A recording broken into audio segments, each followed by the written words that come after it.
Hello प्यारे बच्चों, एक बार फिर से स्वागत है आपका हमारे YouTube चैनल आई स्मार्ट सॉल्यूशन पर। आज फाइनली हम 8 चैप्टर बोल सकते हैं इलेक्ट्रोमैग्नेटिक वेव्स के एमसीक्यू क्वेश्चंस की सीरीज स्टार्ट करते हैं। 8 चैप्टर से लेकर 14 चैप्टर तक सभी क्वेश्चंस की, सभी एमसीक्यूज की, सभी चैप्टर की सीरीज आपको हमारे चैनल पर पार्ट वाइज मिलती रहेगी। अगर हम बोल सकते हैं अगर फर्स्ट 8 चैप्टर से 40 क्वेश्चन है, 30 क्वेश्चन आपके साथ डिस्कस करेंगे, तो top 10 part 1, top 10 part 2, top 10 part 3 part के वाइज हम आपके साथ डिस्कस कर लेंगे। होप सो ये काफी एमसीक्यूज आपके लिए काफी ज्यादा यूजफुल रहे और हो भी सकता है कि टर्म 2 का पेपर आपका एमसीक्यू सीरीज की तरह हो जाए जैसे कि टर्म 1 हुआ था। सो एमसीक्यूज को भी अगर नहीं भी होता है तो भी और हो भी जाता है तभी एमसीक्यूज आपके लिए काफी ज्यादा यूजफुल रहेंगे, चाहे आपके बोर्ड एग्जाम की बात करें चाहे किसी भी कॉम्पिटेटिव एग्जाम्स की बात करें। सो बिना टाइम को वेस्ट किए अपनी टॉप 10 क्वेश्चन की सीरीज को स्टार्ट करते हैं, जो कि पार्ट 1 वीडियो है किसकी, चैप्टर 8 की इलेक्ट्रोमैग्नेटिक वेव्स के लिए।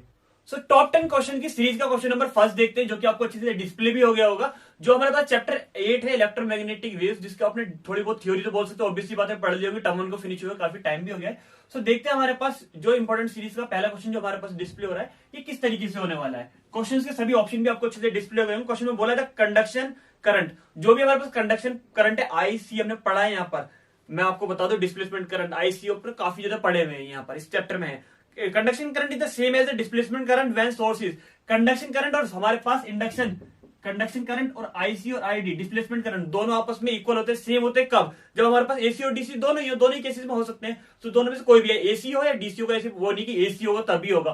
तो इसका ऑप्शन देखो, पहला ऑप्शन क्या है, only AC only DC, only वाला केस है नहीं। सी ऑप्शन देखो, सी में क्या बोला है, बोथ एसी एंड डीसी दोनों हो सकते हैं, तब हमारे पास क्या कंडक्शन करंट और ये डिस्प्लेसमेंट करंट आपस में इक्वल हो सकते हैं। तो इसका कौन सा ऑप्शन करेक्ट है, सी ऑप्शन बिल्कुल करेक्ट है। अब देखते हैं क्वेश्चन नंबर सेकंड क्या है हमारे पास। सेकंड क्वेश्चन में हमारे पास क्या बोला है, सेकंड क्वेश्चन में आपको अच्छे से डिस्प्ले हो गया ना। तो सेकंड में हमारे पास क्या बोला, the dimension of 1/2 epsilon not, ठीक है, ई स्क्वायर।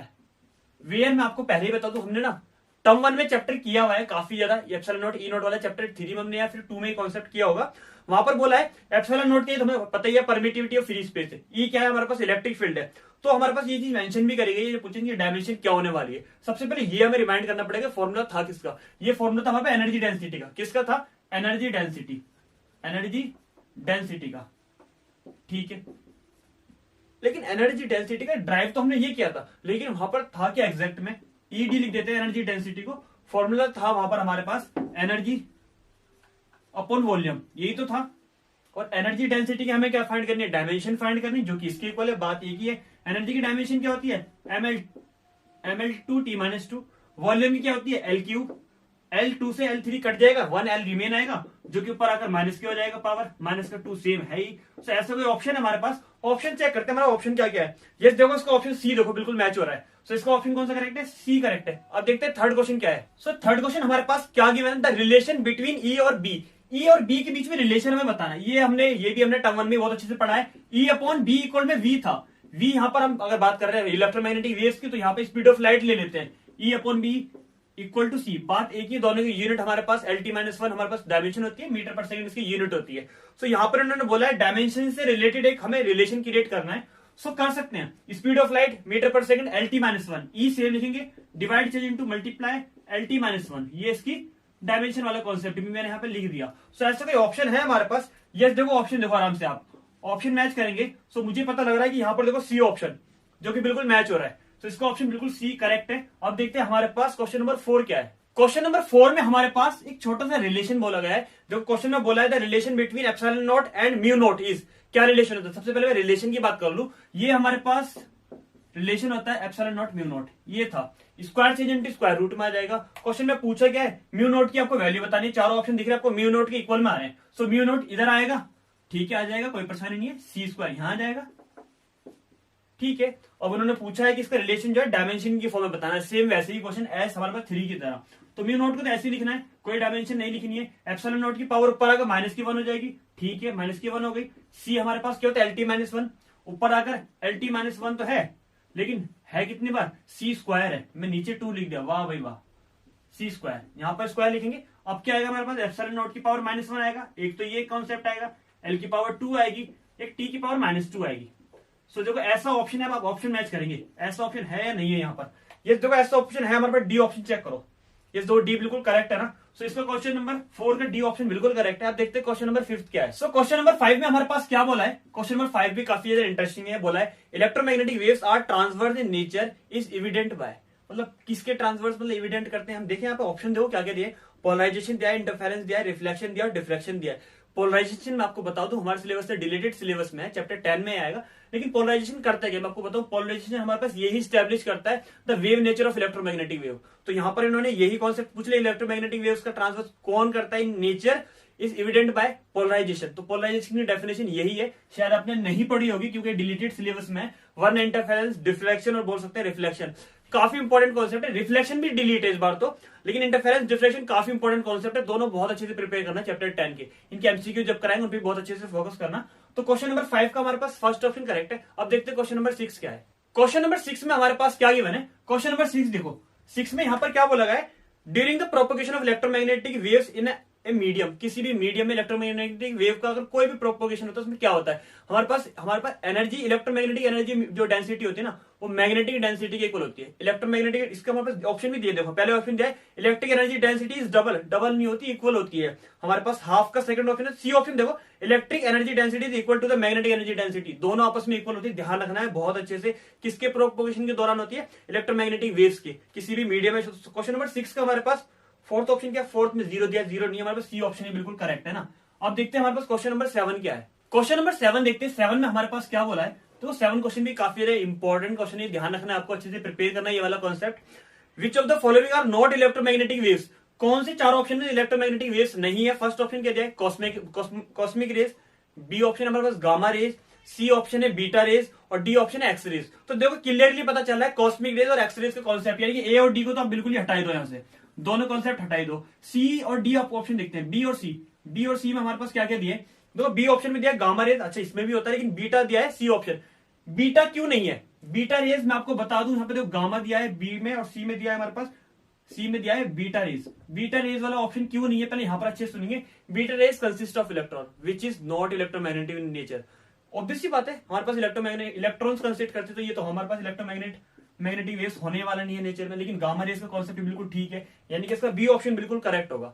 अब देखते हैं क्वेश्चन नंबर 8 क्या है हमारे पास। सो क्वेश्चन नंबर 8 देखते हैं, one of the most important question है आप तक के टॉप 10 की सीरीज का ये क्वेश्चन आपको बोल सकते हैं। अब मैं यहाँ पर इसे ये नहीं बोलूंगा कि याद करने से रट देना है बिल्कुल इस क्वेश्चन को। क्वेश्चन में क्या बोला है, विच of the following radiation has the least wavelength, least wavelength चार ऑप्शन में से किसकी होने वाली है। यहां पर क्यों ना मैं बहुत सारे क्वेश्चन को एक साथ कवर कर लूं, छोटी सी ट्रिक भी बता देते हैं, याद रखना RMI, ठीक है, VIB, GYOR, ठीक है, UV और XY की जगह गामा। बहुत अच्छे से ध्यान रखना, ये अलग, ये अलग, ये अलग, ये विब्योर का पार्ट अलग, UV अलग, एक्सरेज अलग, गामा अलग। बहुत अच्छे से कॉन्सेप्ट को देखो यहां पर अच्छे से, ये है इंक्रीजिंग फ्रीक्वेंसी का ऑर्डर, किसका, इंक्रीजिंग फ्रीक्वेंसी। बहुत अच्छे से मैं 1 मिनट के लिए बोल सकते हैं, रिवाइज सा करा दूं। और डिक्रीजिंग क्या है, डिक्रीजिंग वेवलेंथ का, ठीक है, ये इसका पैटर्न है। बहुत अच्छे से ट्रिक से याद रखना।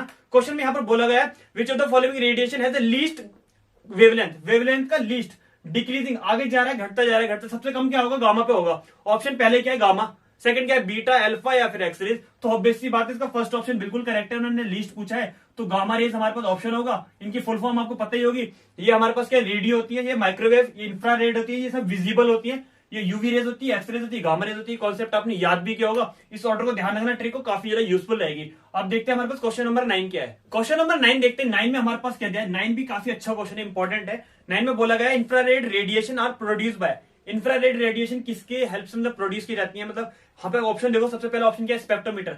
स्पेक्ट्रोमीटर कॉन्सेप्ट बता दो, ये वाइड रेंज की जो लाइट होती है इनकी वेवलेंथ को मेजर करने के लिए हमारे पास स्पेक्ट्रोमीटर का यूज किया जाता है, ये कॉन्सेप्ट ध्यान रखना ना, इसका ऑप्शन भी आ सकता है। बी में क्या बोला है, पायरोमीटर, पायरोमीटर हमारे पास टेम्परेचर को डिटेक्ट करता है, जो कि हमारे इंफ्रारेड रेडिएशन जो होती है वही प्रोवाइड कराती है, तो इसके लिए ऑप्शन हमारे पास बी ही करेक्ट होगा। लेकिन सी और डी को भी थोड़ा सा देख लेते हैं।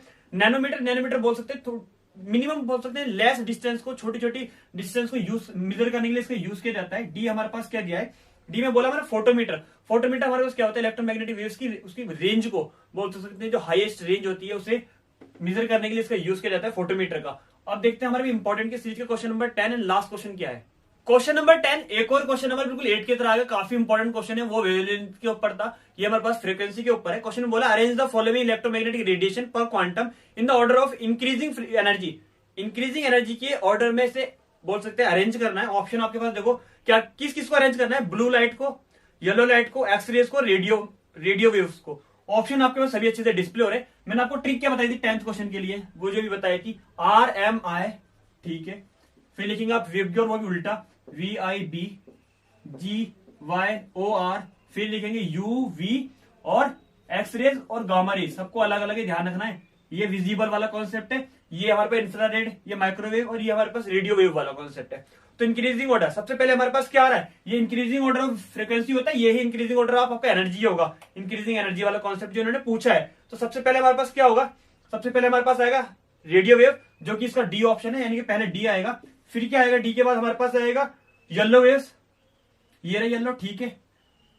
उसके बाद आएगा बी, इसका नाम क्या है, येलो कौन से नंबर पे दिया, सेकंड नंबर पे दिया, बी आएगा। उसके बाद इन्होंने यहाँ क्या बोला है, यहाँ पर एक्सरेज और ब्लू है, एक्सरेज येलो के बाद ब्लू आ जाएगा, यानी कि ए आ जाएगा और बाकी बचा सी। तो इसका कोई ऑप्शन देखो DBAC, यस देखो उसका डी ही ऑप्शन करेक्ट है। होप से क्वेश्चन काफी यूजफुल लगे, वीडियो आपको बहुत ज्यादा इंटरेस्टिंग लगी हो, क्वेश्चन आपको बहुत ज्यादा पसंद आए, वीडियो को लाइक करना ना भूला। अगर आप चैनल पे नए, चैनल सब्सक्राइब जरूर कर दें।